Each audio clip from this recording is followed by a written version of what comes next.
I want to just put up a poll. This shows congressional vote preference. This was at the end of January, so just a few weeks ago.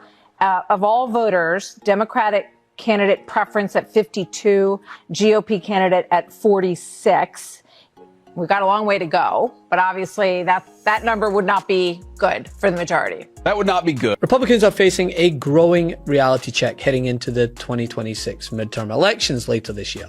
The party's base, they're not showing up, even in areas that were reliably pro-Trump just 2 years ago. The fact that he says more Americans are working today than in the history of our country when we just saw 1 million jobs revision down for 2025. It was a quote unquote, strong jobs number, 155,000, 161,000, still far below where Biden was. I don't think it is going to get it done.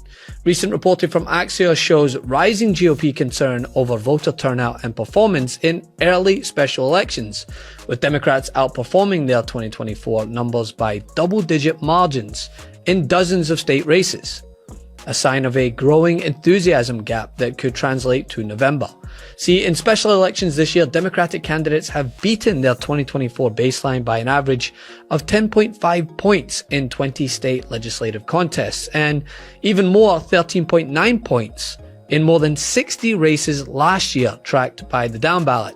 That's exactly right. Texas 9, because what happened in Texas 9? It didn't just swing to the left. It took a rocket ship to the left. My goodness gracious, the Texas 9 Senate District election marches. This was a district that Donald Trump won by 17 points in 2024. The Democratic candidate in the special election on Saturday, won it by 14 points. That's an over 30-point shift to the left.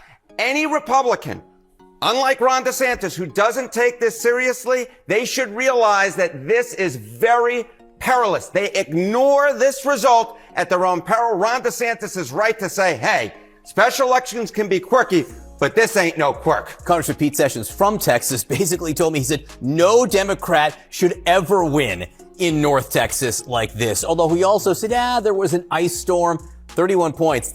That's not an ice storm. No, that ain't no ice storm. If you ignore this, you're going to ice yourself out of a majority come the midterm. All right, when we look at these special elections, and this is something you and I talk about a lot and look at very closely in between the federal elections, what can they tell us? Okay, so, you see this 31-point shift to the left, right? If this were just one election, that would be one thing. But it's the slew of special elections that together paint a picture, and it's a picture that Democrats should love and a picture that Republicans should be really worried about. Because what are we talking about here? Okay, the average 2025, 26 special elections, Democrats are doing, get this, 12 points better. 12 points better than Kamala Harris did in 2024. That was a state special election that happened in Texas on Saturday. If you look at the federal special elections, this 12 points is actually north of 15 points on average. I was looking back through the history books. This looks a whole heck of a lot like what we saw during the 2017-2018 cycle, where you saw these Democrats outperforming how Hillary Clinton did in 2016. And what did it forecast? It forecast a net gain of 40 seats for Democrats. And by the way,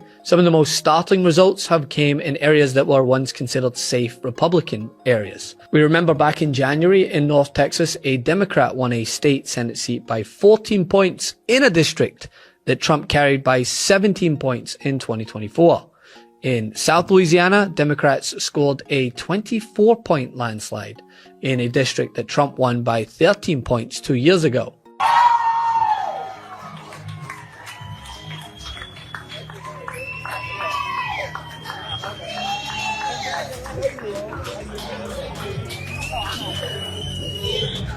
And the thing is, this is important too. Even when Republicans win, the margin slippage is stark. A previous 58-point win in rural Oklahoma shrank dramatically.